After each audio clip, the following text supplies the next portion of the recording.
यहाँ का एक डाकू था जिसको सिंधी कहते हैं, धाड़ेल परवेज़ नाम था उसका। जब वो मर गया तो उसके मरने में जनाजे में बहुत ज़्यादा लोगों ने शिरकत की और बहुत ज़्यादा औरतें इसके जनाजे में रोई, यानी उन्होंने बहुत ज़्यादा अफसोस किया था। उसकी ख़ास बात एक मशहूर ये थी, ये जो कारीगर है इस होटल के बनाने वाले, वो यहाँ के मकामी हैं या किसी और इलाके से थे? जो नक्शे बताए बहुत सारे नक्शे थे, तकरीबन डबल स्टोरी ट्रिपल स्टोरी, जो भी उन्होंने कहा हम बना के देंगे बंगले की तरह, जो भी आप बनाओगे। इस लकड़ी पे डबल स्टोरी बनाएंगे? डबल ट्रिपल स्टोरी भी बनता है, एसी वाले रूम सारे वो बनाते हैं। काम सिर्फ लकड़ी का होगा? काम सिर्फ। और इसकी गारंटी कितनी है ये बांस के काम की? मेरा ख्याल था, मैंने कहा शायद 2-3 साल के बाद ये लकड़ी को जो दीमक लग जाएगी, ख़त्म हो जाता है या कोई। ये तो ऐसे है जैसे हिरनी की प्याऊंद हो, पता नहीं उर्दू में प्याऊंदी कहते हैं, ये जो भी ऐसे ही है ना, हिरन की नस्ल है। यहाँ हिरन है। जमशेद भाई आपने देखा सिंध पुलिस के हालात, आपको पंजाब में वैसे आप अपने सिंध पुलिस का बताए ना, लोग समझ जाएंगे, फिर पंजाब के बारे में मैं बताऊंगा। बिस्मिल्लाहिर्रहमानिर्रहीम, अस्सलाम वालेकुम वरहमतुल्लाहि वबरकातुहू। उमरकोट थरपारकर से आज वापसी हो रही है नवाब शाह की तरफ। यहाँ का ये मशहूर मेन चौक है 3 तलवार चौक। इससे थोड़ा आगे जाएँ तो अल्लाह वाला चौक आता है, और अल्लाह वाला चौक से 3 तलवार चौक की तरफ आए। 3 तलवार चौक से फिर आगे ये रास्ता थरपारकर की तरफ जा रहा है, और यहाँ से इस तरफ जाएंगे तो मीरपुर ख़ास, और आगे फिर चलते चलते इंशाल्लाह नवाब शाह आ जाएगा। बैड न्यूज़ हमारे लिए ये इस सफ़र में आते हुए तो पीर पगारों के मुरीदीन की वजह से सफ़र हमारा लंबा हो गया, क्योंकि इनका एक तरीक़ाकार है, साल में एक दफ़ा पीर पगारों अपने मुरीदीन जो इसके हज़ारों लाखों में उनको वो दीदार करवाते हैं। ये कहते हैं दीदार। उसका तरीका ये होता है कि पीर पगारों गाड़ी घुमाते हैं, रास्ते में अपने अपने इलाके में जगह जगह पर लोग खड़े होते हैं लाइनें बनाकर, उसके इंतज़ार में बस वो गाड़ी में गुजरते हैं और दीदार होते हैं। तो बैड न्यूज़ ये थी हमारे लिए कि आते हुए भी उनकी वजह से 2-3 घंटे सफ़र लंबा हो गया रश की वजह से। वापस जा रहे हैं तो अभी गेस्ट हाउस जिस नाम रुके हुए थे, उस बंदे ने बताया कि पीर पगारों आज इस तरफ आ रहा है, उमरकोट की तरफ। तो मैंने कहा ऐसा ना हो कहीं आते हुए फिर उसकी तरफ से रास्ता लंबा हो, लेकिन हमने कोशिश की है कि जिस रास्ते से वो आ रहा है उससे हट कर दूसरे रास्ते से हम जाएं। टाइम अभी काफ़ी ज़्यादा हो गया है, बहुत 8:30 हो गए हैं। नाश्ता हमने यहाँ कर लिए और इंशाल्लाह भी रवानगी है। चलो जी हज़रत।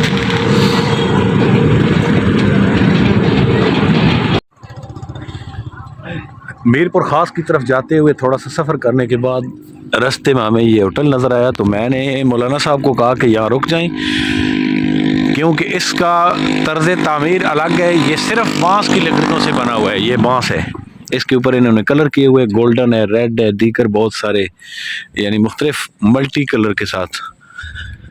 क्या हाल है साईं, ठीक हो? खैर दो। इस जगह का क्या नाम है? ये राजा रस्ती, राजा रस्ती जगह का नाम है। बहुत खूबसूरत इन्होंने होटल बनाया हुआ है। क्या हाल है, ठीक हो? बांस की लकड़ी से बना हुआ है, इसके ऊपर इन्होंने मुख्तलिफ मल्टी कलर किए हुए हैं और खूबसूरत। आप इधर होटल पे होते हैं? क्या हाल है, आपका होटल है? जी जी, ज़बरदस्त। हम वहाँ से उमरकोट से आ रहे हैं, अच्छा। आगे जा रहे हैं मीरपुर ख़ास। रास्ते में होटल देखे तो मैंने कहा इसकी थोड़ी सी वीडियो बना लेते हैं, क्योंकि ये एक मुनफरिद चीज़ है। जी जी बिल्कुल। ये सिर्फ बांस लगा हुआ है? सिर्फ बांस पर ही बना हुआ ये।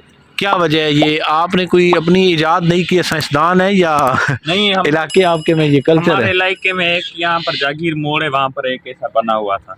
फिर हमारा जो सेठ था उनको ये शौक हुआ कि हमें भी ऐसी चीज़ बनवानी है। फिर हमने ये 2022 में बनवाया था, तब भी 40 लाख रुपए खर्च आया था टोटल इस पर। 40 लाख रुपए 40 लाख। इन बांस की लकड़ियों पे? हाँ, 40 लाख रुपए खर्च आया टोटल। अच्छा, ये स्पेशल कारीगर हैं इसके कोई बनाने वाले? स्पेशल कारीगर है, वो मोइन का दारू है, वहाँ से हमने मंगवाए थे। उन्होंने जो है 5 लाख उन्होंने सिर्फ इसकी मजदूरी ली हमसे। ये जगह, इस जगह का क्या नाम है? राजा रस्ती। राजा रस्ती। हम उमरकोट से वापस जा रहे थे मीरपुर ख़ास की तरफ, तो रास्ते में देखा तो मैंने कहा चाय भी पीते हैं और साथ मौलाना अंदर आ जाएं। आप जाना, वो बैग ले आना, बैग ले आए उससे, अंदर से माहौल दिखाएं उसके चाय बनाने तक। ज़बरदस्त चीज़ है यार। काउंटर। जी जी। अच्छा, वाह वाह जी वाह। ये ऊपर हम पंजाबी में तो इसको चिक कहते हैं, पता नहीं यहाँ ये क्या कहते हैं। हम आप भी चिक ही कहते हैं। बांस लगाए हुए हैं और जो इन्होंने सतून बनाए हैं स्पोर्ट के लिए छत की, वो भी बांस की लकड़ी से ही। छत जो है ना ये इतनी मजबूत की गई है, 8 कलाक इस पर हमने मोटर चलवाया लेकिन पानी अंदर नहीं आया। यहाँ पर बारिशें भी बहुत है, 48 घंटे बारिश भी हो रही थी लेकिन पानी अंदर नहीं आया। अंदर नहीं आया, नहीं आएगा। जबरदस्त। वो अलग से लेडीज रूम है क्या है? जी हाँ, वो 2 फैमिली हाल है। ठीक है। और ये जो बड़ा हाल है वो गेस्ट मेहमानों के लिए। बेहतरीन बेहतरीन हो गया जी, वाह। असल में पता है जो आपने इसकी कलर दी हुआ है ना, मल्टी कलर, यानी मुख्तलिफ जो कलर, रेड, सुरख, ब्लू, मुख्तलिफ, इसकी वजह से बहुत ज़्यादा ये खूबसूरत नज़र आता है। और बिजली के इंतज़ाम के लिए ये सोलर लगाया हुआ है। ये सोलर सिस्टम है। ठीक है। यहाँ पर ये जो है इन्वर्टर लगा हुआ है। यहाँ पर हमारे जो फ्रीजर वगैरह है वो सोलर पर भी चल सकते हैं। ठीक लाइट होगी। नहीं होगी, 2 दिन नहीं होगी तब भी हमें ये परेशानी नहीं है कि हमारा फ्रिज बंद हो। ठीक है। वाह जी वाह, कमाल कमाल चीज़ है, यकीन करें। ये जो कारीगर है इस होटल के बनाने वाले, वो यहाँ के मकामी हैं या किसी और इलाके से थे? नहीं, वो ये लाड़काने से हम मंगवाए थे। यानी वहाँ के लोग ही मास्टर हैं वहाँ ये काम करने के। का काम जो है उन्होंने हमें जो नक्शे बताए, बहुत सारे नक्शे थे, तकरीबन डबल स्टोरी, ट्रिपल स्टोरी, जो भी उन्होंने कहा हम बना के देंगे बंगले की तरह, जो भी आप बनाओगे। इस लकड़ी पे डबल स्टोरी बनाएंगे? डबल ट्रिपल स्टोरी पे बनता है, AC वाले रूम सारे वो बनाते हैं। काम सिर्फ लकड़ी का होगा? काम सिर्फ। और इसकी गारंटी कितनी है ये बांस के काम की? ये हमारे यहाँ ये देकर गया है, तूफान हो, जलजला हो, बारिश हो, 40 साल तक उसकी वारंटी है। 40 साल तक? उसमें जो अगर ये कमजोर हो गया वो फिर बना के देगा उस मजदूरी। नहीं, थोड़ा बहुत रिपेयर होता रहेगा। हाँ, थोड़ा बहुत कलर देखिए कलर है या कोई चीज लग जाती है, कट जाते हैं, वो तो अलग है ना। निकल जाता है, उसको दोबारा लगवाना, या इस पे जो होते हैं ना, क्या मर्ज लगता है गेटोई की तरह, उसको दवाई देना, ये हमारा जुबान में शुरू करना है। हाँ, वो समझ कम है।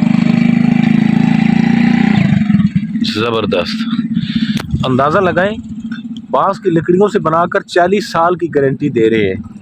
हाँ जी, 40 साल तक वारंटी है। मेरा ख्याल था, मैंने कहा शायद 2-3 साल के बाद ये लकड़ी को जो दीमक लग जाएगी, ख़त्म हो जाता है या कोई मसला। बहरहाल वो इसको कोई दवाई वगैरह भी लगाते होंगे मेरे ख्याल में। केमिकल लगता है इसको, केमिकल लगाते हैं। मर्ज नहीं लगता है ना वो।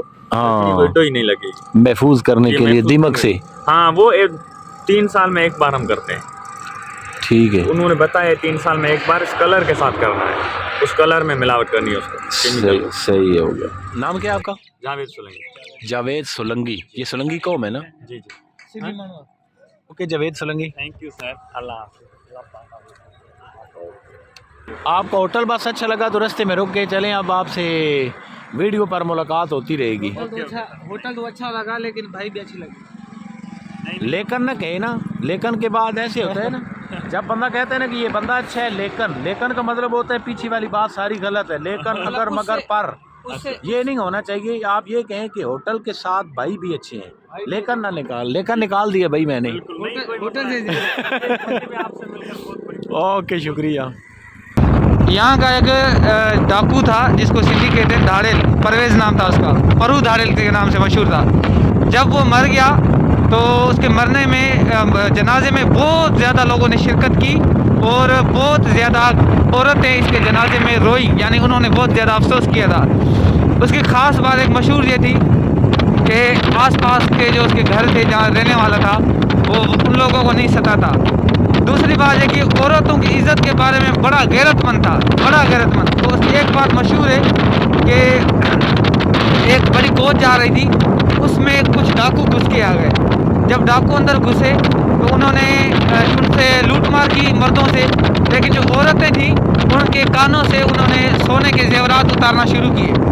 जब सोना उतारा तो जब वो जाने लगे तो उनको पता, एक औरत ने कहा कि ये बेगैरत लोग हैं, अगर परू के लोग होते तो ऐसे ना करते, उस औरत ने कहा। बहरहाल उनके लूटमार हो गई। आगे जब वो चले तो उन्होंने कहीं पे गाड़ी रोक के उन्होंने कहा कि परू धाड़ेल को यानी बात बताते हैं। परू को पता चला, फिर परू ने क्या किया, आकर उनको सब चीज़ें भी वापसी करवाई और जो डाकू थे जिन्होंने ऐसे किया था उन सबको मरवा दिया कि आपने औरतों पे हाथ उठाया है, जो औरतों पे हाथ उठाएगा परू उसको नहीं छोड़ेगा। बड़ा गैरतमंद था डाकू, लेकिन गैरतमंद डाकू था। जब मर गया तो उसके ऊपर पता नहीं हज़ारों की तादाद में लोगों ने अजरक डाले थे। अजरक यानी सिटी में से जो फोत हो जाते हैं अजरक लेके जाते हैं। बहुत ज़्यादा लोगों ने शिरकत की थी और बहुत लोगों को इसका अफसोस हुआ था। हालांकि था डाकू 9 बजे आते हैं, शाम को 5-6 बजे टाइम से निकल जाते हैं। ऐसे भी होता है ना, एक जगह की सारी नहीं है, अलग अलग होती है। एक घर की अभी को 20 है, एक साल की 20 है या 50 है, वो अलग अलग पहुंचा नहीं है। तो गरीब बंदा अभी दे रहा था, उसकी कहीं गुम हो गई। यहाँ तो गुम बहुत होती है। तनख्वाह कितनी मिलती है इधर? फीस बकरी का 400 रुपये महीना मिलता है। एक बकरी का 400 रुपये महीना। 400 रुपया महीना एक बकरी का। आपके पास कितनी है अभी? ये 120 है, 130 है। 120 या 30 है। आपके? ये हमारा हेल्पर है, इसको तनख्वाह मैं देता हूँ। किसको? हेल्पर है। अच्छा, आपने फिर आगे साथ हेल्पर भी रखे हैं।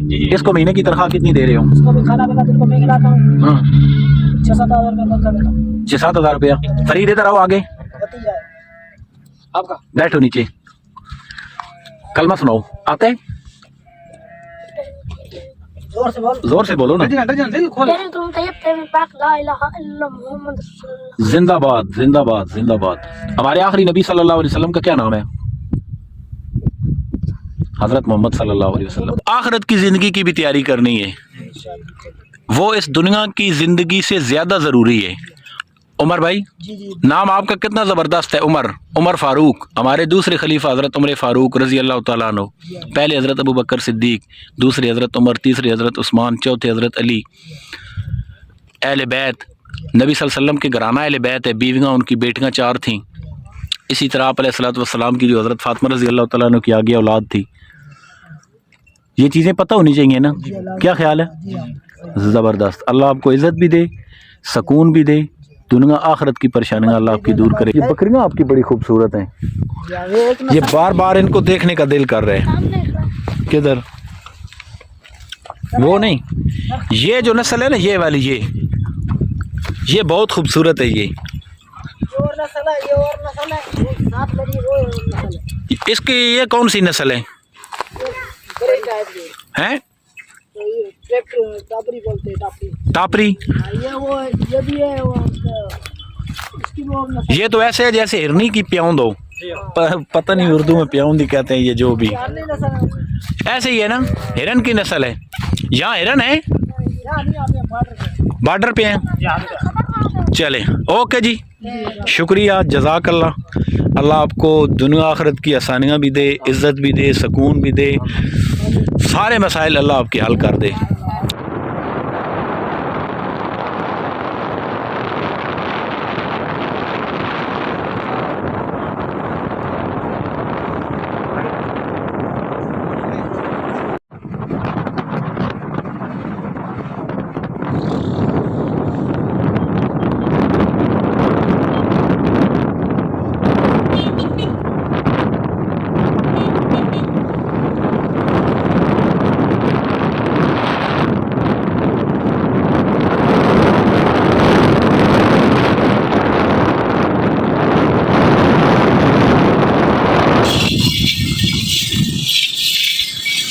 अस्सलाम वालेकुम। उर्दू जानते हैं? बस थोड़ी बहुत जानते। ये गाड़ी पे मैंने फैसलाबाद लिखा हुआ देखा ना जी। गाड़ी फैसलाबाद की है या आप फैसलाबाद की? गाड़ी फैसलाबाद की। आप किधर से? मियां वाली से। मियां वाली। वो तो फिर शनाज सराकी की गल करना सीधी। हाँ, मैं चकवाल तो हाँ। और मैंने गल दसो कि मीरपुर शहर इस टोके कितना दूर है? मीरपुर खास होगा इधर से कोई 5-6 किलोमीटर होगा। ठीक है। हमने जाना है नवाब शाह की तरफ। वैसे मैप पे देखे, लेकिन आपसे ये पूछ रहे हैं गाड़ी वाले, यहाँ से हमें वो दरमियान वाला रास्ता बताएं जो करीब भी हो और रास्ता भी ठीक हो, यानी कारपेट रोड हो, अच्छा जो रोड है। ये जो बिल्कुल खास से जा रहा है ना सीधा। अभी हम यहाँ से सीधा जाएं किस तरफ? सीधा बिल्कुल खास की तरफ। ठीक है। उनका सिंदड़ी ये सीधा जाएगा, रोड जाएगा नवाब शाह की तरफ। सिंदड़ी? हाँ, सिंदड़ी वाला। ठीक है, साफ रोड है। इधर आए ना। ये भाई आपको बताते हैं, ये हमारे अपने इलाके से, मियां वाली से। जमशेद भाई, आपने देखा सिंध पुलिस के हालात? आपको पंजाब में वैसे आप अपने सिंध पुलिस का बताए ना, लोग समझ जाएंगे। फिर पंजाब के बारे में मैं बताऊंगा। हाँ, जैसे आ रहे थे, पूछा कागज दो और लाइसेंस दो। मैंने कहा दोनों चीज़ें नहीं। बोला फिर 2000 का चालान कटेगा। मैंने कहा काटो। अब रसीद उठाई, ट्रैफिक पुलिस वाला तो था ही नहीं। था वो सिंध पुलिस वाला। अब उसके पास चालान ही नहीं है। मैं तो समझ गया सॉरी, मैंने कहा आप चालान काटो। बोला चालान कटेगा कल 10 बजे तक आपकी गाड़ी जो है रुकी रहेगी। मैंने कहा 10 बजे तक या 20 बजे तक आप काटो। फिर बोला बस चाय के पैसे हो ऐसे करे, मिन्नतें करे मेरी, ऐसे जो है पुलिस वाला मेरी मिन्नतें करे चाय के पैसे दो। मैंने कहा मैं बोली बताऊँ कभी ज़िंदगी में पैसे दिए नहीं, बल्कि लेते हैं। मैं खुद चंदे के लिए नहीं दिया। मैंने इसको कहा बारात मिन्नतें बहुत ज़्यादा की, 100 दे दो, ज़्यादा नहीं, सिर्फ चाय पीऊँ, सर में दर्द है। मैंने कहा चलो अगर ये तो रिश्वत ले रहे जायज़ ही नहीं है। सीन ये हुआ कि हम मीरपुर खास से फिर सांगड़ रोड पर आ रहे हैं ना, आगे नवाब शाह की तरफ जाते हुए रास्ते में तो पुलिस वाले खड़े थे। उन्होंने बाइक के कागजात पूछे, वो भी हमारे पास नहीं थे, लाइसेंस भी नहीं था। तो मौलाना हैदरी साहब को वो कहने लगे कि कुछ पैसे दे दें। इन्होंने कहा भाई रिश्वत नहीं देंगे। बहरहाल मुख्तसर ये है कि फिर रिश्वत कहें या जो कुछ भी से कहे, 100 रुपया मौलाना हैदरी ने उसको दे दिया तो वो भाग गए। मैंने कहा अब ये देखें ये हालात है हमारे मुल्क के। अब देखें उस बंदे ने हमारा बैग ये सामान बिल्कुल भी चेक नहीं किया। अब उसको कोई पता नहीं, वैसे हम तो क्लियर है अल्हम्दुलिल्लाह, हमारे पास कपड़े हैं, कुछ मोबाइल के वो केबल वगैरह ये ऐसी चीज़ें रखी हुई हैं। यानी मैं मौलाना हैदरी को ये कह रहा था कि आप अंदाज़ा लगाएं अगर जराइम पेशा बंदे या ऐसे जो दहशतगर्दी फैलाने वाले या कोई भी पाकिस्तान के ख़िलाफ़ काम करने वाले अगर वो इनके पास से गुजर जाए तो क्या करेंगे। मैंने समझा था कि शायद पंजाब में ऐसे चल रहे, वो सिंध में भी यहाँ हालात ऐसे ही हैं। मौलाना साहब मज़ा आया जो है। हाँ मज़ा ही जो आए हुए। अब मैं कह रहा हूँ चालान काटो, सिंधी में बोलो, सिंधी में जल्दी। मां जो चालान कट मोट लाइसेंस कोने को कागज़ भी ना है ना, वही शयूं ना चालान काट, चालान नहीं काट, चालान तो को जल्दी बात चालान कटने को कानून है, कानून पे आ ही नहीं था। बंदा खुद बोला चाय के पैसे, तो मैंने कहा ज़िंदगी में रिश्वत नहीं। बोला रिश्वत में 1 लाख लेता हूँ, आपसे सिर्फ चाय के पैसे ले रहा हूँ, मिन्नतें कराए, बेटे हो मेरे, बच्चे हो, 100 दे दो। मैंने कहा चलो यार भाड़ में जाए 100 रुपये। आपके पास तो 100 लिया ना इसने, ये गाड़ी गुजरने दे शोर आएगा इसका। आपसे इसने 100 रुपये ले लिया। यकीन करें हमारे वहाँ बाज़ ऐसे बदबख्त भी बैठे हुए हैं कि माजरत के साथ जो कुछ पुलिस वाले वीडियो देखेंगे, जो अच्छे बंदे हैं मैं उनको मुखातब नहीं कर रहा, लेकिन जो गलत हैं उनकी बात कर रहा हूँ। यकीन करें 2024 में भी 20 रुपये भी ले लेते, आप अंदाज़ा कर लें। लेते यहाँ पे भी लेते। ये तो मैं खुद यानी परेशान हो रहा हूँ, मैंने 100 क्यों दिया? मैं 10 रुपये दे देता, कसम से 10 देता 10 ले लेता, ये मुझे पक्का यकीन है। 100 तो मैंने अपनी तरफ से दे दिया। मैंने कहा ऐसे बेगा इतनी बड़ी गाड़ी में बैठा हुआ है, उसको शर्म नहीं आ रही, चलो मैं थोड़ा शर्म कर लेता हूँ, 10 की बजाय 20 की बजाय मैं 100 दे देता हूँ। इसलिए मैंने उस सिपाही को भी कहा था जिसने रोका था, मैंने कहा 50 रुपये। अच्छा वो मैं एक बात मैं भूल गया था, वहाँ से जब हम निकल आए ना तो जो पुलिस वाले आगे खड़े थे वो सिपाही, उसको मौलाना हैदरी ने सिंधी में कोई बात की। मैंने कहा आपने क्या बोला है? तो ये कहने लगे, मैंने उसको कहा कि भाई 50 रुपये आपके हैं, 50 SHO के हैं। चलें जी आप चलें। सांगड़ कितना दूर है यहाँ से? अभी 15।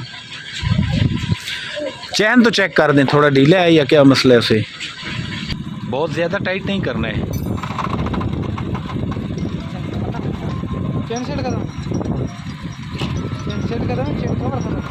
नाम क्या बताया इसका? बे बे बे। हाँ, ये पकाते किस तरह हैं? पकाते आम सब्जी की तरह, लेकिन इसका जायका बिल्कुल चेंज होता है। जैसे भिंडी काटते हैं ना, हाँ भिंडी की तरह इसके टुकड़े होते हैं, अंदर भी ऐसे होते हैं, लेकिन खाने में इसका जायका बिल्कुल भिंडी से डिफरेंट होता है। ज़बरदस्त हो गया। इंशाल्लाह आपको टेस्ट करवाएंगे। ठीक हो गया, आपके लिए मैंने लिए। ठीक हो गया जनाब। अल्हम्दुलिल्लाह रब्बिल आलमीन। खैर वफ़ियत के साथ सुबह को चले हुए, वो जैसे कहते हैं ना कि सुबह का भूला हुआ शाम को घर आ जाए तो उसे भूला हुआ नहीं कहते। खैर वफ़ियत के साथ वापस पहुँच गए। मौलाना साहब ने पूछा कि आपकी कोई ख़ास फरमाइश हो खाने पीने में? मैंने कहा कुछ भी नहीं। ये एक चीज़ है यहाँ की, इस सब्ज़ी को कहते हैं बे, बे या बे पता नहीं क्या है ये। तो मैंने कहा चलें ये ऐसा करें कि फिर ये डिफरेंट चीज़ जो हमारे पंजाब में ना ही मिलती है और ना ही इसको हम पकाते हैं, हमें पता ही नहीं ये किस तरह बनती है। तो मौलवी साहब ने ये फिर ले लिए मेरी फरमाइश पर। बाकी अब खाना पकेगा तो फिर देखेंगे कि ये कैसी है। और उमरकोट से जो वीडियो शुरू की थी उसको यहाँ अपने मकाम पर पहुँचने के बाद एंड कर रहा हूँ। उम्मीद है पहले की वीडियोज़ की तरह आपको ये वीडियो भी ज़रूर पसंद आएगी। मिलते हैं इंशाअल्लाह नेक्स्ट वीडियो में। खुदाए पामान, अल्लाह निगहबान।